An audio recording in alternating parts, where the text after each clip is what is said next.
हाँ जी दोस्तों, तो फाइनली हमारे law of demand and elasticity of demand का लास्ट टॉपिक आ गया जिसका नाम है डिमांड फोरकास्टिंग। अब ये डिमांड फोरकास्टिंग हमारे मॉड्यूल का लास्ट टॉपिक है। ऑल्दो इसके अंदर काफी सारे इसके सब पॉइंट्स हैं, तो मतलब कहने का ये है कि ये एक वीडियो या एक सीरीज का पार्ट नहीं है, इसके अंदर काफी पार्ट्स में इसको आपको कवर कराया जाएगा। फिलहाल इस पार्ट में इसका बेसिक्स कवर करेंगे। बेसिक्स का मतलब कि डिमांड फोरकास्टिंग क्या होता है, क्या इसकी यूजफुलनेस है, कितना इसका स्कोप है और कितने टाइप्स के ये होते हैं। इन चार बातों को हम देखेंगे इस पर्टिकुलर वीडियो के अंदर, इन डेप्थ समझने की कोशिश करेंगे, जो कि हमारा एक बेस बनाएगा। फिर इसके और इससे रिलेवेंट जो भी बातें हैं, और एट लास्ट जो हमारा सबसे लास्ट में आएगा वो आएगा मेथड्स, कि किस तरीके से आप डिमांड को फोरकास्ट कर सकते हो। वो मेथड्स देखेंगे जो कि आपका सबसे इंपॉर्टेंट है एग्जाम पॉइंट ऑफ व्यू से भी, वो आपको पता होना चाहिए। तो उसके अंदर 6 मेथड्स को हम कवर करेंगे जो कि हमारा सबसे लास्ट पार्ट होगा, और उसके बाद जाके आपका ये वाला यूनिट पूरा का पूरा समाप्त हो जाएगा। सबसे पहले बात करते हैं सर डिमांड फोरकास्टिंग का मतलब क्या है, उसके बाद देखेंगे इसके मीनिंग को। डिमांड फोरकास्टिंग क्या है? आपने देखा कि सर किसी भी प्रोडक्ट की किसी भी कमोडिटी की जो डिमांड होती है उसको जानना बहुत जरूरी है। क्यों जरूरी है? क्योंकि उसके बेस पे आप बहुत सारी प्लानिंग वगैरह करते हो। अब फ्यूचर की डिमांड को किस तरीके से जान सकते हैं? तो फोरकास्टिंग का बेसिकली मतलब क्या है कि फ्यूचर की प्रिडिक्शन करना। फ्यूचर में क्या डिमांड होगा ये आपको प्रिडिक्ट करना है आज की डेट पे। तो फ्यूचर की प्रिडिक्शन जब आप करते हो उसको कहते हैं हम डिमांड फोरकास्टिंग। ठीक है, मतलब कि फ्यूचर में ये जान लेना कि आपकी जो कमोडिटी जिसमें आप डील करते हो उसमें कितना डिमांड आने वाला है। ऑब्वियस सी बात है, जब आप इस चीज के एनालिसिस करोगे तो आपके पास कई सारे फैक्टर्स होते हैं। कुछ पास्ट डाटा होता है, कुछ प्रेजेंट के सिनेरियोज होते हैं। प्रेजेंट के सिनेरियोज का मतलब कि प्रेजेंट का आपका इकोनॉमिक सिचुएशंस कुछ अलग होते हैं। प्रेजेंट एक अलग इन्वायरमेंट होता है as compare to past data, तो आप उसको भी देखते हो। तो आप अपने प्रेजेंट के डाटा को भी एनालाइज करते हो। और with respect to future prospects, मतलब कि फ्यूचर में क्या क्या होने वाला है। तो फ्यूचर डाटा का बेसिकली मतलब क्या हुआ कि फ्यूचर में कैसे अनुमान है, क्या प्रिडिक्शंस है कि फ्यूचर में ऐसा होगा। उसके लिए कई सारे इकोनॉमिक्स एक्सपर्ट्स भी लगते हैं।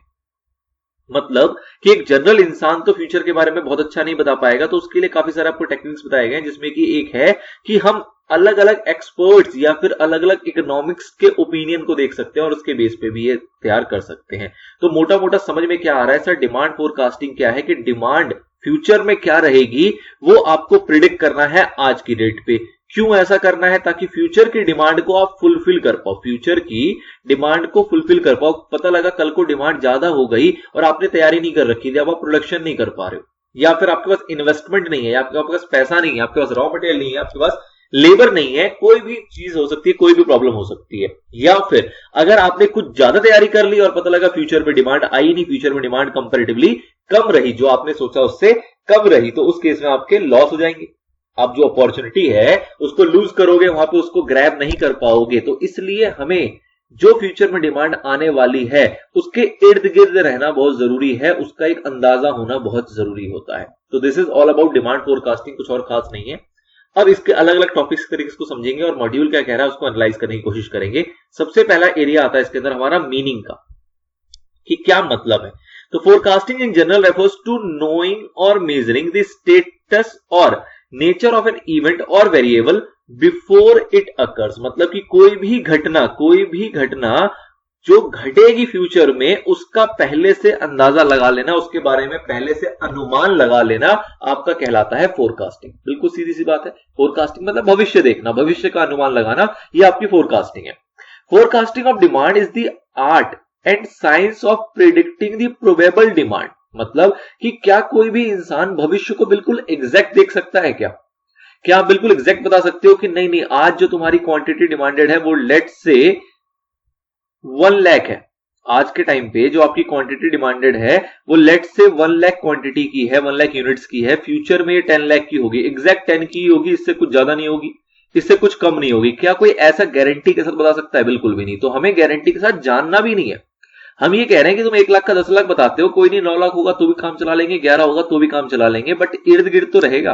अब 1 लाख से बताते हो 2 लाख और हो गया 10 लाख, तो उस केस में ये दिक्कत आ जाएगी। ठीक है, तो इसलिए आपको प्रोबेबल डिमांड प्रिडिक्ट करनी है, बिल्कुल प्रोबेबल, मतलब एग्जैक्ट फिगर नहीं चाहिए अपने को। फॉर अ प्रोडक्ट और a service at some future date ठीक है सर, फ्यूचर की डेट की हम डिमांड प्रेडिक्ट कर रहे हैं आज की डेट पे, किस बेसिस पे? On the basis of certain past behaviour patterns of some related items, कुछ पास्ट बिहेवियर होंगी, पास्ट घटनाएं होंगी, उसके बेसिस पे आप प्रिडिक्शन करोगे। And the prevailing trends in the present, present में क्या ट्रेंड्स चल रहे हैं, आज के टाइम में क्या सिचुएशन है, पार्ट्स के डाटा को आप आज के ट्रेंड्स में किस तरीके से सुटेबली यूज कर पाओगे और उसके बेस पे आपको अनुमान लगाना है। ऐसा भी नहीं कि कोई प्रोडक्ट की डिमांड पास्ट में तो थी, आपको पता है कि आज की डेट में प्रेजेंट में ये जो प्रोडक्ट था ये आपका ऑब्सोलीट हो गया, आपकी डिमांड प्रोडक्शन कर रहे हो, डिमांड प्रिडिक्ट करने की कोशिश कर रहे हो, तो ऑब्वियस सी बात है बेवकूफी होगी। तो पास्ट का डाटा ही सिर्फ रेलेवेंट नहीं है, इसको आपको मर्ज करना है प्रेजेंट की सिनेरियो के साथ और उसके बाद आपको बताना है कि फ्यूचर कैसा होगा ना। It should be kept in mind that demand forecasting is no simple guessing. आप क्या होगी सर, तुक्का लगा देते हैं ना, आज 1 लाख है, चल बेटा 10 लाख होगी, मान ले हमारी बात, तो क्या ऐसे तुक्के लगाने से काम चल जाएगा? बिल्कुल भी नहीं। इकोनॉमिक्स जो है या जो एक्सपर्ट्स बैठे हैं वो बावले तोड़ना है। कहने का मतलब क्या हुआ कि सिर्फ ऐसे ही नहीं कि तुक्का लगा दे रहा है, जैसे कि आप कहते हो कि सर ये वाला चैप्टर पेपर में नहीं आएगा, तो ये आपने फोरकास्टिंग कर दी, लेकिन क्या ये है, ये एक तुक्का ही तो है कि पेपर में नहीं आएगा। क्या गारंटी इस चीज की? क्या कोई इसके पीछे फैक्ट्स हैं?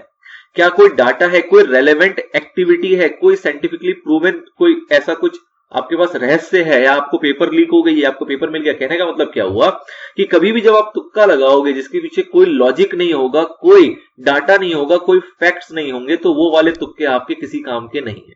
ठीक है, तो मतलब क्या है कि फैक्ट्स होना जरूरी है, कोई ना कोई फैक्ट्स, कोई ना कोई इवेंट ऐसा होना जरूरी है जिसके बेस पे आप गेस कर रहे हो कि हाँ ये कुछ डाटा है और इस डाटा के हिसाब से हमें लगता है कि फ्यूचर कुछ ऐसा सा होगा।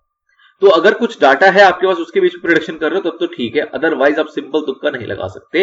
वही चीज कह रहा है, it should be kept in mind that demand forecasting is no simple guessing but it refers to estimating demand scientifically and objectively on the basis of what, certain facts. कुछ ना कुछ फैक्ट्स हैं, उसके बेसिस पे आप estimate कर रहे हो। And events relevant to forecasting, ये भी जरूरी है कि भाई साहब जो आपके पास डाटा है, जो फैक्ट्स हैं, वो फोरकास्टिंग के लिए रेलेवेंट होना चाहिए। ऐसा नहीं है कि डाटा किसी और मतलब का था और उसको आप फोरकास्टिंग के अंदर यूज कर रहे हो, फिर भी काम नहीं बनेगा। तो इसलिए जो भी आपके पास फैक्ट्स है, जो भी इवेंट्स है, जो भी डाटा है, वो रेलेवेंट होना बहुत जरूरी है यहां पे। ठीक है सर, चलिए सर, ये चीज भी समझ में आती है। आगे देखते हैं जो इसका नेक्स्ट पार्ट है। ये तो मीनिंग थी, कहीं ना कहीं आपको समझ में आ गया कि भाई साहब क्या मतलब है डिमांड फोरकास्टिंग का। अब हम कहते हैं इसकी जरूरत क्या है, इसकी यूजफुलनेस क्या है, वो और पता लगाना है कि भाई साहब क्या जरूरत पड़ती है डिमांड फोरकास्टिंग की, क्या इसकी आवश्यकता है, ये जानना भी जरूरी है। तो क्या कहा जा रहा है? कहा जा रहा है द सिग्निफिकेंस ऑफ डिमांड और sales forecast in context of business policy decisions, business policy decisions can hardly be overemphasised. The effectiveness of the plan of business manager depends on the level of accuracy with which future events can be predicted। मतलब क्या हुआ कि किसी ने जो prediction करी वो कितना एक्यूरेट निकला, कितना परसेंट एक्यूरेट निकला। आपने 1 लाख का फ्यूचर बताया था 10 लाख होगा और वो एक्चुअल में निकला 9 लाख रुपए, मतलब कि 90% एक्यूरेसी थी। अच्छा कह रहे हैं, कोई बुरा नहीं है, तो ठीक ठाक है। बट लेट से 10 लाख कहा था आपने और ये 1.5 लाख ही हुआ, तो क्या एक्यूरेसी रही आपकी? कुछ भी नहीं।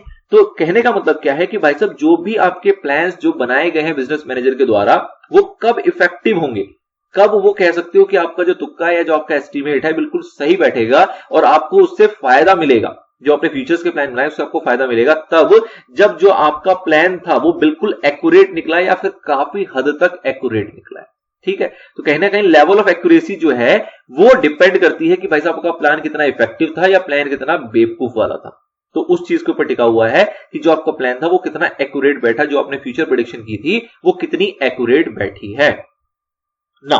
Forecasting of demand plays a vital role in the process of planning and decision making, obviously whether at the national level or at the level of the firm। मतलब क्या हुआ कि भाई साहब जो हमें प्लानिंग करनी है, डिसीजन मेकिंग लेना है, चाहे हम नेशनल लेवल की बात करें, मतलब कि पूरी इंडस्ट्री की बात करें, पूरी इकोनॉमी की बात करें, तो उस केस में भी आपकी फोरकास्टिंग बहुत जरूरी है, डिमांड की फोरकास्टिंग। और किसी फर्म की बात करें, किसी एक पर्टिकुलर फर्म की बात करें, मतलब कि हम टोटल स्टील इंडस्ट्री की बात करें या फिर टाटा स्टील की बात करें, तो टाटा स्टील का मतलब क्या हुआ कि एक फर्म अपनी बात कर रहा है, और स्टील इंडस्ट्री में बात क्या हुई कि एक नेशनल लेवल पे बात की जा रही है कि पूरे हमारे इंडिया के अंदर स्टील इंडस्ट्री की क्या फ्यूचर की डिमांड होने वाली है, इसकी आपको फोरकास्टिंग करनी है। तो वो एक नेशनल लेवल का है। अगर हम किसी फर्म किसी कंपनी की बात करते हैं तो वो हमारा फर्म लेवल का है, तो किसी भी लेवल का हो दैट इज मटेरियल की लेवल कौन सा होगा, पर मुद्दा यहां कहने का ये है कि फोरकास्टिंग दोनों जगहों पे बहुत जरूरी है। The importance of demand forecasting has increased all the more on account of mass production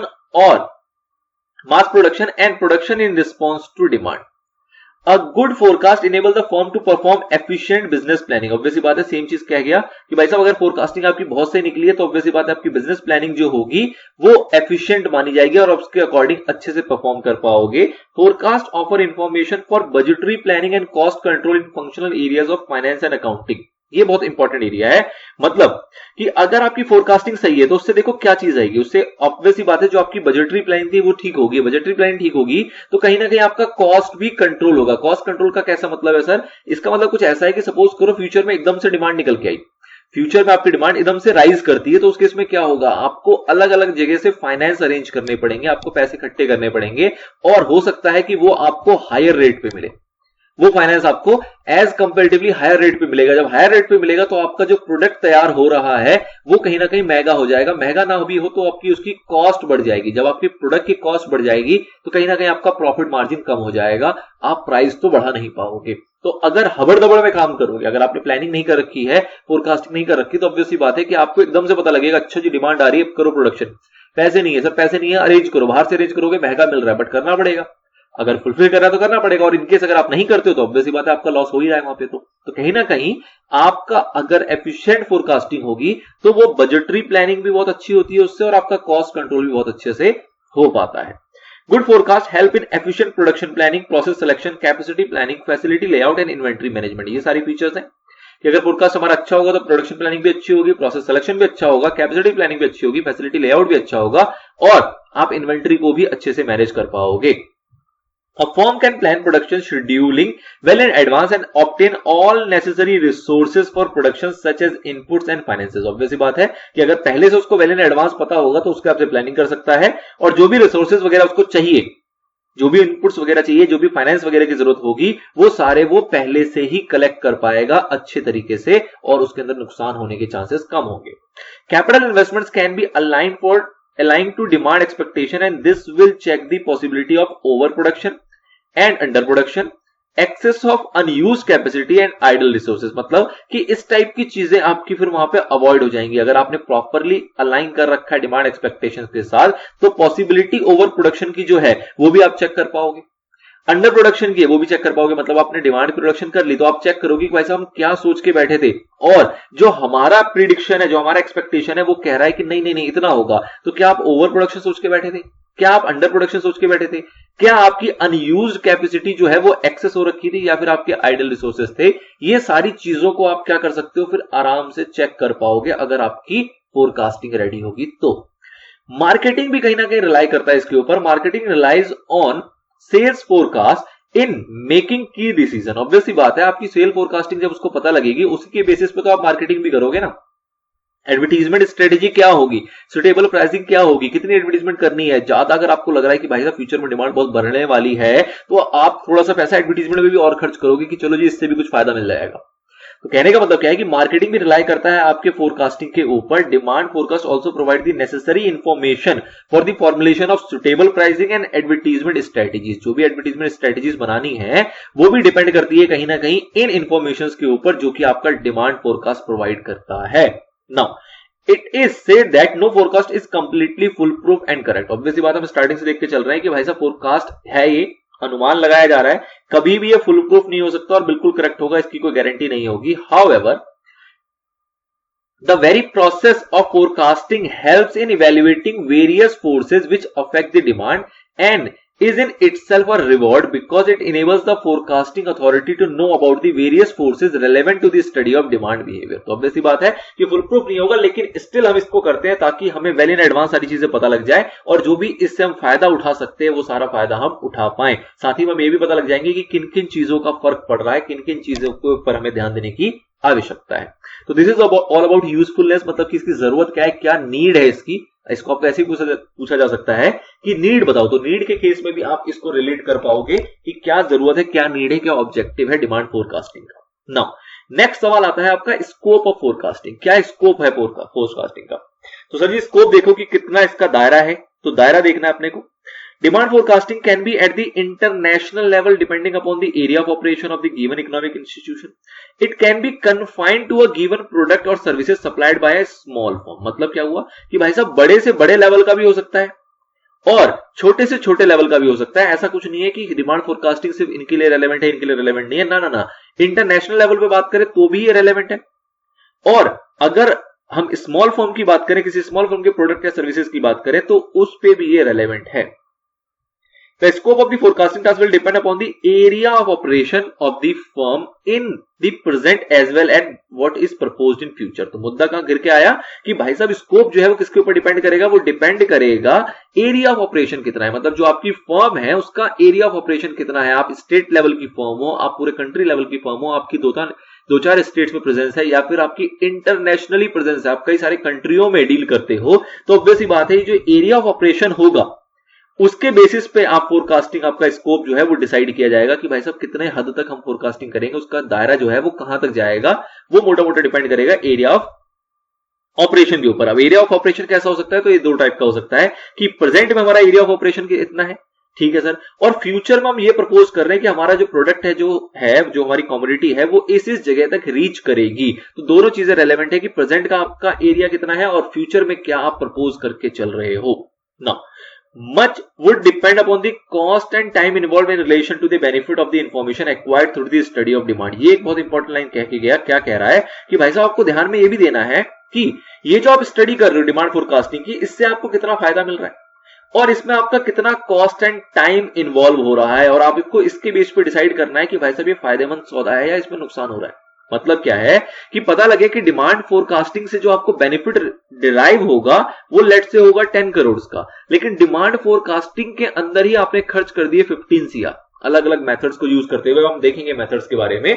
तो हम जो भी मेथड्स को यूज कर रहे हैं उसमें करते करते करते करते हमने 15 करोड़ रुपए खर्च कर दिए डिमांड फोरकास्टिंग को जानने के लिए, प्रिडिक्शन को समझने के लिए, और पता लगा कि उससे बेनिफिट जो हो रहा है वो कितने का हो रहा है, 10 CR का हो रहा है। तो ऑब्वियस सी बात है ये फोरकास्टिंग आपकी किसी काम की यहां पे नहीं रह जाती है। तो मुद्दा क्या है कि फोरकास्टिंग हम कर रहे हैं, हमें ये देखना है कि इस फोरकास्टिंग से हमें बेनिफिट क्या डिराइव हो रहा है और दूसरा इसके अंदर कॉस्ट एंड टाइम कितना लग रहा है, और इन दोनों को आपको आपस में कंपेयर करके चलना है। ऑब्वियस सी बात है बेनिफिट ज्यादा होगा तभी हम फोरकास्टिंग करेंगे, बेनिफिट कम होगा तो हम फोरकास्टिंग वहां पे अवॉइड करेंगे या फिर फोरकास्टिंग कम करेंगे। मतलब अवॉइड मतलब जीरो नहीं कर देंगे, उसको हम कम करेंगे, बैलेंस लेके चलेंगे कि दैट इन एनी सिचुएशन जो बेनिफिट डिराइव हो वो कॉस्ट एंड टाइम से ज्यादा हो या एटलीस्ट इक्वल हो, एटलीस्ट इक्वल हो।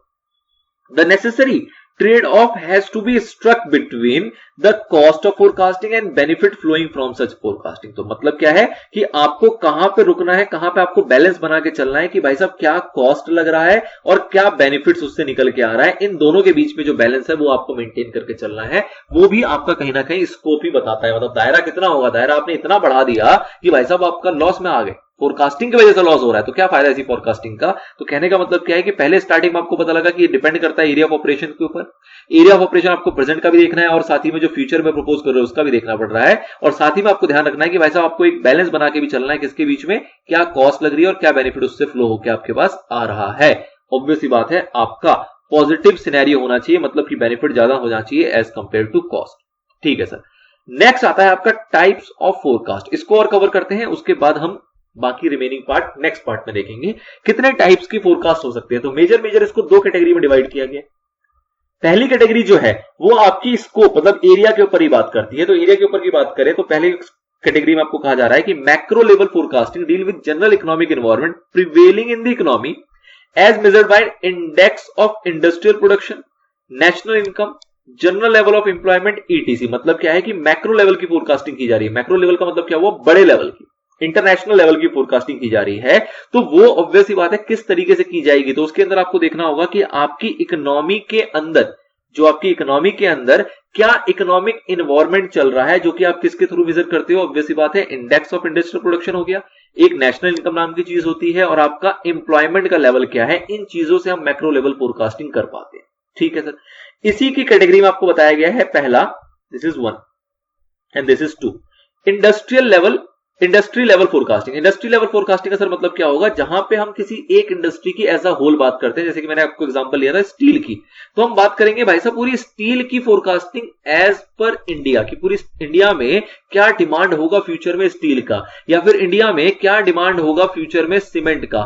तो किसी भी एक प्रोडक्ट का इंडस्ट्री जो है उसकी ओवरऑल क्या डिमांड आने वाली है हमारी कंट्री के अंदर, वो होती है आपकी industry level forecasting. Is concern with the demand for the industry's product as a whole. For example जैसे कि डिमांड की बात करें, सीमेंट का क्या डिमांड होगा इंडिया के अंदर। अब हमने सीमेंट के अंदर का डिमांड पता लग गया कि भाई साहब सीमेंट का जो डिमांड होने वाला है वो लेट से 2 लाख टन की डिमांड है, ठीक है सर। अब इसके अंदर हम अगर ये देखना चाहें कि भैया इसके अंदर बताओ फॉर्म लेवल की फोरकास्टिंग क्या होगी, तो जो एक कंपनी होगी जो सीमेंट में डील करती होगी वो क्या देखेगी कि इस 2 लाख टन के अंदर से मेरे लिए क्या डिमांड की फोरकास्टिंग है। मतलब एक लेट से कंपनी है आपकी एसीसी सीमेंट, तो एसीसी सीमेंट अपनी इसके अंदर से अलग फोरकास्टिंग करेगी और वो ये देखना चाहेगी कि भाई साहब इसके अंदर से कितनी फुलफिल मैं करूंगा, कितना इसके अंदर मैं फुलफिल करूंगा। लेट से वो कहता है कि भाई साहब 1 लाख टन जो है वो एसीसी सीमेंट के द्वारा फुलफिल किया जाएगा। ये फोरकास्टिंग किसने करी है, ये करी है एसीसी सीमेंट। इसको हम बोलते हैं फर्म लेवल फोरकास्टिंग। ये तो था आपका इंडस्ट्री लेवल की, पूरी इंडस्ट्री में इतना है, और ये एसीसी सीमेंट की इसके अंदर से कितनी फोरकास्टिंग होगी, कितना प्रोडक्ट वो प्रोवाइड करेगा एज अ कंट्री। तो मतलब ये एसीसी सीमेंट की क्या डिमांड होगी वो फोरकास्ट करने को कहते हैं हम एक फर्म लेवल की फोरकास्टिंग। मतलब एक कंपनी लेवल पे वो अपने जो वो कंपनी जो प्रोडक्ट डिलीवर करती है वो उसकी फोरकास्टिंग करके चलेगी। तो firm level forecasting refers to the forecasting the demand of a particular firm product से demand for the ACC cement. तो एसीसी सीमेंट की क्या डिमांड होने वाली है फ्यूचर में, उसको इससे मतलब है। ये नहीं मतलब कि बाहर इंडस्ट्री में क्या डिमांड होगी, हमें नहीं करना। हमें देखना है कि एसीसी सीमेंट की क्या डिमांड होगी फ्यूचर में, उसकी फोरकास्ट अगर उसने आज की डेट में कर लिया तो उसको हम कहते हैं फर्म लेवल फोरकास्टिंग, ठीक है। एक चीज और ध्यान रखना, यहाँ पे हमने एक एग्जांपल को लिख दिया है, आगे ऑल्दो इसको पढ़ने को मिलेगा। क्या चीज कि मान लो एक पूरे इंडस्ट्री में डिमांड है 2 लाख टन की और आपको लगता है कि आपके फर्म की डिमांड है 1 लाख टन की, तो इसको इस तरीके से भी कहा जाता है कि एसीसी सीमेंट का मार्केट शेयर कितना है, 50%। मतलब क्या है कि मार्केट शेयर एसीसी सीमेंट जो पूरे मार्केट में रिक्वायरमेंट होती है उसका 50% जो है वो कौन फुलफिल करता है, एसीसी सीमेंट करता है। तो इसको ऐसे भी पढ़ा जाता है कि भाई साहब एक कंपनी जो एक इंडस्ट्री के अंदर है वो इंडस्ट्री का कितना मार्केट शेयर लेके बैठी है, तो इस सिनेरियो में हम कहेंगे 50%। ऐसे किसी भी प्रोडक्ट में देख सकते हो। लेट्स से अगर मैं बात करूं टूथपेस्ट के अंदर, अगर मैं बात करूं टूथपेस्ट के अंदर, तो इसके अंदर आप कहते हो कि भाई साहब कोलगेट का मार्केट शेयर कितना है या फिर पतंजलि का मार्केट शेयर कितना है। तो ये कैसे पता लगेगा आपको, आप ये देखोगे कि भाई साहब टूथपेस्ट की टोटल रिक्वायरमेंट कितनी होती है, लेट्स से मैं कहता हूं 100, तो कोलगेट इसके अंदर 25 जो है वो कोलगेट प्रोवाइड करता है, तो मतलब 25% का मार्केट शेयर कोलगेट का हो गया। 40 पतंजलि प्रोवाइड करता है तो 40% का मार्केट शेयर पतंजलि का हो गया। तो इस तरीके से ये अपनी फर्म लेवल की डिमांड निकाल रहे हैं। एक इंडस्ट्री की डिमांड होती है और ये फर्म डिवाइडेड बाय इंडस्ट्री की demand equal to the market share, कि उस पर्टिकुलर कंपनी उस पर्टिकुलर फर्म का क्या मार्केट शेयर है इन इंडिया या इन एनी कंट्री, ठीक है सर। एक तरीका तो ये हो गया। दूसरा तरीका होता है टाइम पीरियड के अकॉर्डिंग। टाइम पीरियड के अकॉर्डिंग का मतलब क्या होगा, तो सीधी सी बात है भाई साहब, जब डिमांड हम फोरकास्ट करेंगे टाइम पीरियड के अकॉर्डिंग, तो ये दो ही टाइप का हो सकता है, या तो होगा शॉर्ट टर्म डिमांड फोरकास्टिंग या फिर होगा long term demand forecasting. Short term का मतलब क्या होगा, तो सर शॉर्ट टर्म का मतलब है कि जहां पे हमें डिमांड फोरकास्ट करना है for some strategic decisions. Strategic decisions का मतलब क्या हुआ कि आपको कुछ ऐसे ट्रिक्स लगाने हैं, कोई ऐसे टैक्टिक्स यूज करने हैं जो कि आपके शॉर्ट टर्म के हैं। शॉर्ट टर्म का जो आपका हमेशा प्रिडिक्शन होगा या फोरकास्टिंग होगा वो हमेशा 1 साल से कम का होगा, 1 ईयर से हमेशा कम का होगा। मतलब जनरली आप कहते हो कि 1 साल से कम हो सकता है, 6 महीना, 3 महीना, 9 महीने, whatever, but always less than 1 year, ठीक है। बट अगर हम लॉन्ग टर्म की बात करें तो लॉन्ग टर्म जनरली क्या होता है आपका कि एक नहीं बट ये कह सकते हो आपकी 2 से 5 साल के बीच का होता है। मतलब 2 साल, 5 साल या उससे ज्यादा के जो डिमांड फोरकास्टिंग होती है वो की जाती है कैसे, लॉन्ग टर्म के अंदर। शॉर्ट टर्म के अंदर हमारा मकसद क्या है डिमांड फोरकास्टिंग का, कि हमें टैक्टिक्स यहां पे यूज करने हैं, मतलब कि अलग अलग टाइप के टेक्टिकल डिसीजंस को यहां पे लेना है। सर टेक्टिकल डिसीजन क्या होता है कि आपका एक सपोज करो डिमांड का ये चैनल चल रहा था, आपने हल्का सा कुछ डिसीजन का चेंज किया और ये हल्का सा इंप्रूव हो गया, ठीक है। तो कुछ डिसीजन के अंदर फ्लो जब आपको पता लगता है कि भाई साहब ये हम कर रहे हैं और इसके अंदर ये फ्लॉ है, ये इसके अंदर प्रॉब्लम है, और वो प्रॉब्लम को आप अवॉइड करके हल्का सा रेज लेके आते हो अपनी डिमांड के अंदर, उसको कहते हैं आप टेक्टिकल डिसीजंस। मतलब कुछ ऐसे चुटपुट डिसीजन लेना जिससे शॉर्ट टर्म में इफेक्ट आएगा, आपको चुटपुट ऐसी गलतियां पता लग रही है और उसको आप इंप्रूव कर रहे हो, तो उस टाइप की फोरकास्टिंग करना आपका शॉर्ट टर्म डिमांड फोरकास्टिंग में आता है। और लॉन्ग टर्म को तो ऑब्वियस सी बात है, जहां पे आप स्ट्रेटेजिक डिसीजन लेते हो। स्ट्रेटेजिक डिसीजन का मतलब क्या हुआ कि आप नया प्लांट लगाने की सोच रहे हो, नए इकोनॉमिक कंडीशन के अंदर अपना अपने प्रोडक्ट को इंट्रोड्यूस करना चाह रहे हो, या नई कंट्री में इंट्रोड्यूस करना चाह रहे हो, या नए स्टेट में इंट्रोड्यूस करना चाह रहे हो, मतलब इस टाइप के डिसीजन आपके होते हैं स्ट्रेटेजिक डिसीजंस, जो कि हमेशा 2 से 5 साल या उससे ज्यादा के लिए माने जाते हैं। तो क्या कह रहा है, short term demand forecasting covers a short span of time depending on the nature of the industry. It is done usually for 6 month और लेस देन 1 ईयर। जनरली 6 महीने या फिर 1 साल से कम के लिए किया जाता है। और क्यों जनरली यूजफुल है, ये टेक्निकल डिसीजंस के लिए, मतलब चुटपुट आपको ऐसे डिसीजन लेने हैं जिसका इफेक्ट पड़ेगा आपके डिमांड के ऊपर, तो उन डिसीजन को लेने के लिए आप शॉर्ट टर्म डिमांड फोरकास्टिंग करवाते हो। Now long term forecast are for longer period of time से 2 to 5 years और मोर, 2 से 5 साल या उससे ज्यादा के लिए होता है। It provides information for major strategic decisions, मतलब कि आपने फोरकास्टिंग करी और आपको लगता है कि नहीं ये डिमांड ना उतनी नहीं जा रही, ऐसा करते हैं एक प्लांट और लगाते हैं, देखो फिर डिमांड क्या होगा। कहने का मतलब क्या है कि आपने फोरकास्टिंग करी और फोरकास्टिंग से आपको सेटिस्फेक्शन नहीं मिल रहा, तो आप क्या कर रहे हो, उसके बेसिस पे, उस फोरकास्टिंग के बेसिस पे कुछ स्ट्रेटेजिक डिसीजन ले रहे हो। स्ट्रेटेजिक डिसीजन आपका वो होगा जो लॉन्ग टर्म में इंपैक्ट देगा, जैसे कि आपको प्लांट लगाना है, आपको नए सेगमेंट में इंट्रोड्यूस करना है, नई कंट्री में अपने प्रोडक्ट को इंट्रोड्यूस करना है, या फिर नए प्रोडक्ट को लॉन्च करना है, इस टाइप के डिसीजन लेने की सोच रहे हो आप, तो वो आपके स्ट्रेटेजिक डिसीजन का पार्ट होता है of the firm. Such as, जैसे कि एग्जांपल क्या है आपका, एक्सपेंशन ऑफ प्लांट कैपेसिटी। आपकी एक प्लांट है, उसकी कैपेसिटी को आप एक्सपेंड करना चाह रहे हो, नया प्लांट लगाना चाह रहे हो, तो इस टाइप के डिसीजंस के लिए आपको लॉन्ग टर्म डिमांड फोरकास्टिंग की जरूरत पड़ती है। ठीक है सर, तो हमने बेसिकली डिमांड फोरकास्टिंग के अंदर 4 चीजें देखी। पहले देखा इसकी मीनिंग क्या है, दूसरा हमने देखा इसका यूज क्या है, इसकी यूजफुलनेस क्या है, तीसरा हमने देखा कि इसका स्कोप क्या है, और चौथा हमने जाना कि कितने टाइप्स की आपकी डिमांड फोरकास्टिंग हो सकती है। तो एक एरिया ये था जहां पे हमने इंडस्ट्री और फर्म लेवल की बात करी, और एक एरिया ये था जहां पे हमने शॉर्ट टर्म और लॉन्ग टर्म की बात करी। अगला टॉपिक है डिमांड डिस्टिंक्शंस का। ये थोड़ा सा एक डिफरेंट एरिया है, इससे कनेक्शन की ऐसी कोई लेना देना उससे है नहीं, इसलिए उसको लेके जा रहे हैं हम नेक्स्ट पार्ट के अंदर, और उसको कवर करेंगे अपने नेक्स्ट पार्ट में। मिलते हैं आपसे नेक्स्ट पार्ट में, तब तक के लिए goodbye and good luck.